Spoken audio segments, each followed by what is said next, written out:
Now, now the more complete, a more complete representation of lists. Of course, we can break cost into as many as 250 categories, but here they are grouped.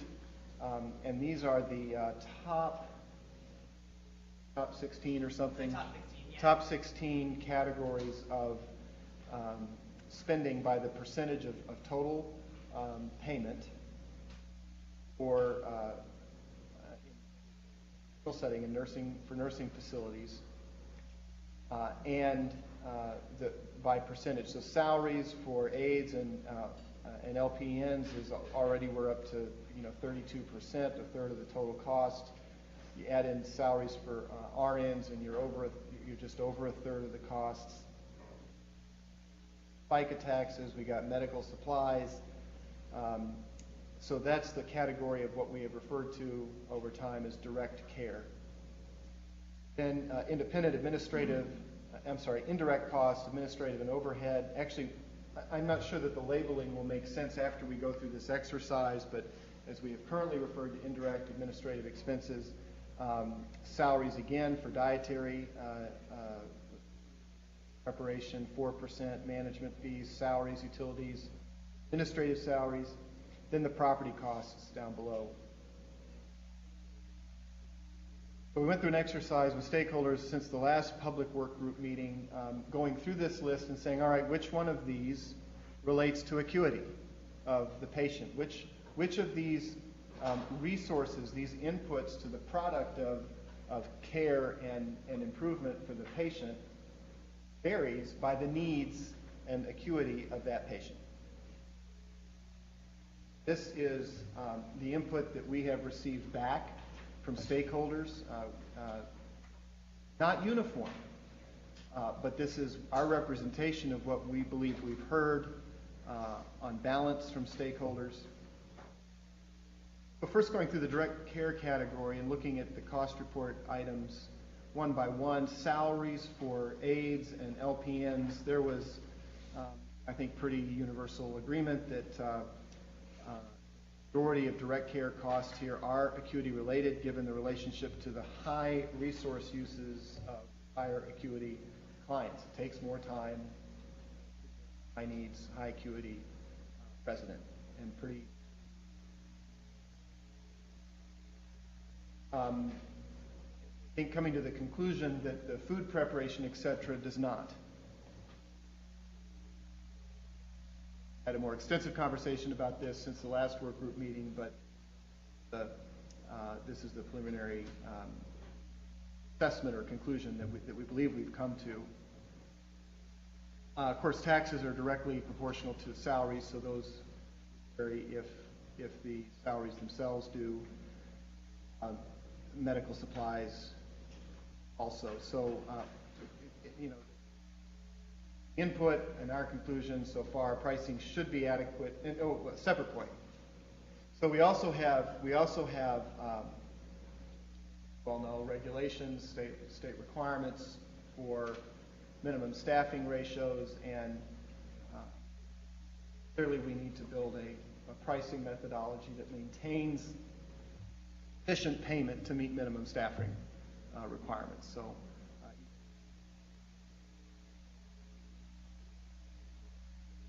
To complete a thought, one of the purposes behind moving to an acuity-based system is the reverse. Right now, we do not pay more for the higher needs patient. So, mindful of the fact that we need to pay for at least as much as is needed to meet minimum staffing requirements, one of the goals and value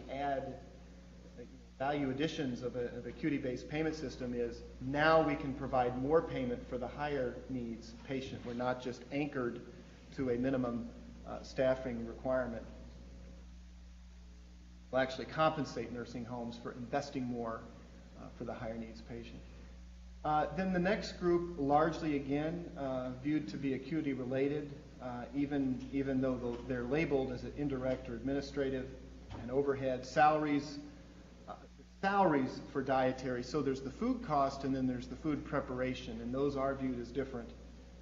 Food costs are viewed as, caloric intake, etc., thinking that those would be relatively um, invariable across levels of acuity, but the time for food preparation may well vary for a higher needs patient. So that was viewed as acuity related. Management fees, just like it takes more of, I'm here today myself as a manager of Medicaid, spending really a great deal of extra time on the reform of long-term service and supports, which is only a small percentage of the Medicaid population. I'm spending a great deal of my time as a manager on some of Medicaid's highest needs patients in terms of payment reform. Same with developmental disabilities or behavioral health or the patient-centered medical home. I spend a disproportionate amount of my time on higher needs recipients of Medicaid services, and we point from stakeholders in general. That's true for you as well, who administer services and manage nursing homes and institutions. You spend more of your time in general on these higher needs patients. Housekeeping was viewed as a constant, but utilities and administrative and home office costs, et cetera, management was related to the need. In a category where most were not viewed as, most or all were not viewed as related to property rent. We're open to the possibility, it was raised, that professional liability insurance may actually vary by acuity. So that's an area for continued input. But depreciation and all the direct property-related costs were not. So again, that's kind of a long description, but it's one of the main points today. Going back to this picture then, what we've just done is we said, all right, where should this line, how much of the total payment is related to of the patient? What we've just gone through is a list that for nursing homes is an attempt. It is our first.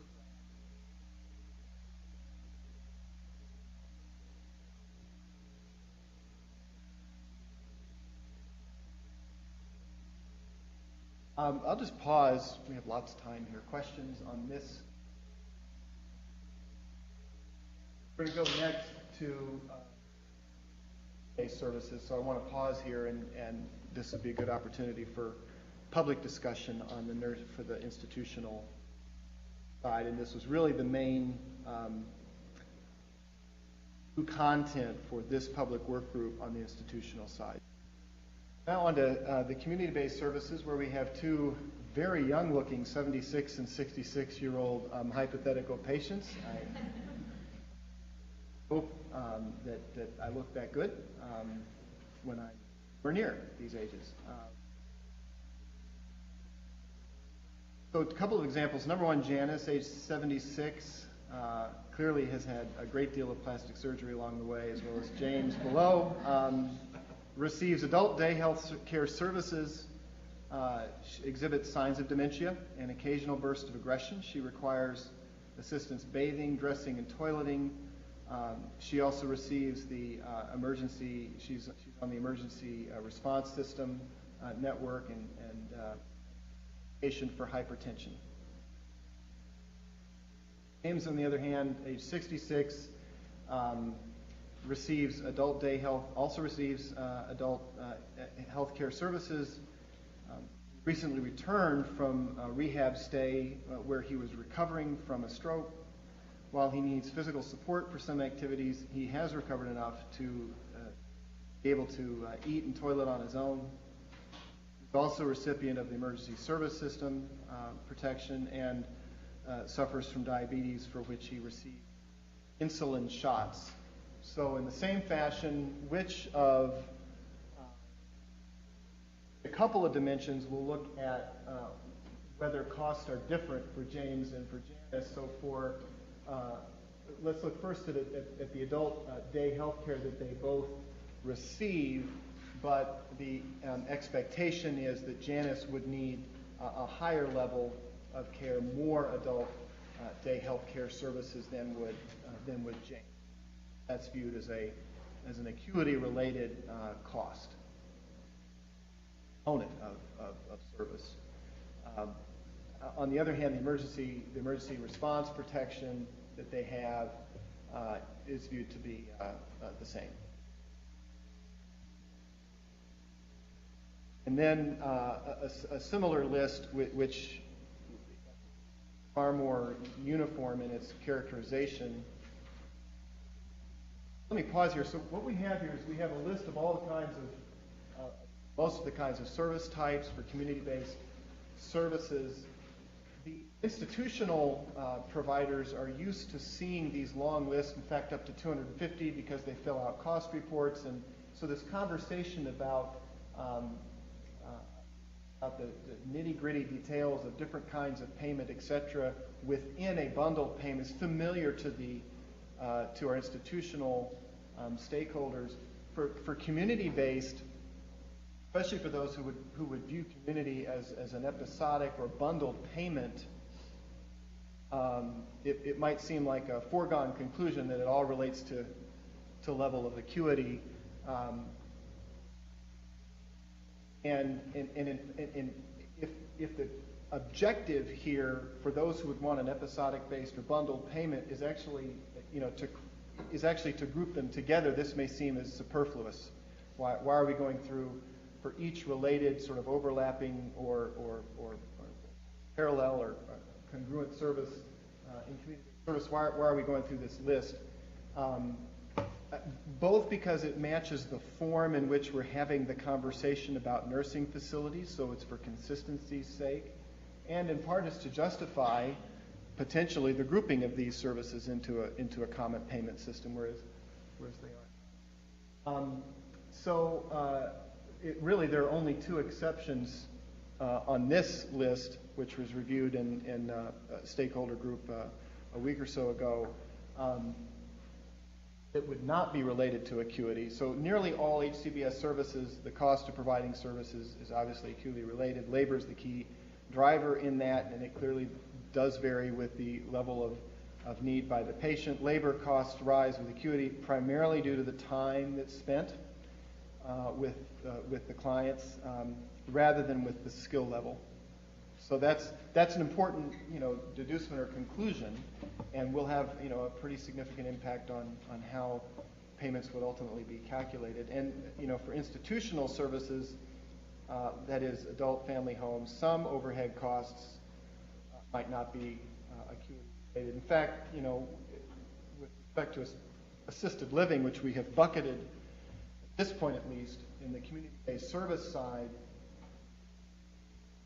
Obviously, assisted living has a facility cost that's, people live there. That's obviously different than services provided only in the home. And so we're now sort of stepping back to ask the question, should assisted living, as we walk through payment reform, and assisted living included in the payment reforms, should that sort of be different from both pure community-based or non-institutional care, and it's also different in some ways from nursing facility.